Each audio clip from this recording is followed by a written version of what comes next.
AP liquor scam కేసులో కీలక పరిణామం చోటు చేసుకుంది. ఈ కేసులో మరో ముగ్గురిని నిందితులుగా చేర్చుతూ సిట్ అధికారులు మెమో దాఖలు చేశారు. A31గా ధనుంజయ రెడ్డి, A32గా కృష్ణమోహన్ రెడ్డి, A33గా గోవిందప్ప బాలాజీలను చేర్చారు సిట్ అధికారులు. ఇటీవల అరెస్టైన రాజ్ కేసిరెడ్డి, చాణక్యాల రిమాండ్ రిపోర్ట్లో కూడా ఈ ముగ్గురు పేర్లను కూడా సిట్ అధికారులు ప్రస్తావించారు. ఈ రిమాండ్ రిపోర్ట్ ఆధారంగానే వీళ్ల పేర్లు చేర్చినట్లు మెమోలో పేర్కొన్నారు.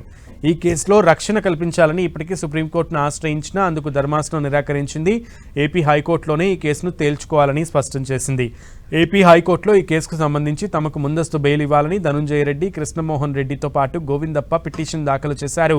ఈ ముందస్తు బెయిల్ పిటిషన్పై కౌంటర్ వేసేందుకు సమయం కావాలని ప్రభుత్వం తరపు న్యాయవాది 2 రోజుల క్రితం కోరారు. అప్పటి వరకు కూడా అరెస్టు నుంచి రక్షణ కల్పించాలని ఈ ముగ్గురు హైకోర్టును అభ్యర్థించారు. కానీ హైకోర్టు అందుకు నిరాకరించింది. దీంతో ముగ్గురు సుప్రీంకోర్టును ఆశ్రయించగా అక్కడ కూడా వీరికి నిరాశ ఎదురైంది.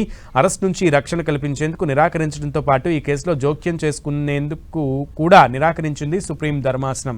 దీంతో ఈ ముగ్గురు పేర్లను ఈ కేసులో చేర్చుతూ సిట్ మెమో దాఖలు చేసింది. ఈ మెమోను కోర్టు పరిగణలోకి తీసుకోవాల్సి ఉంది. కోర్టు ఈ మెమోను పరిగణలోకి తీసుకుంటే ఈ ముగ్గురిని ఏపీ లిక్కర్ స్కామ్లో నిందితులుగా చేర్చినట్లుగా అవుతుంది.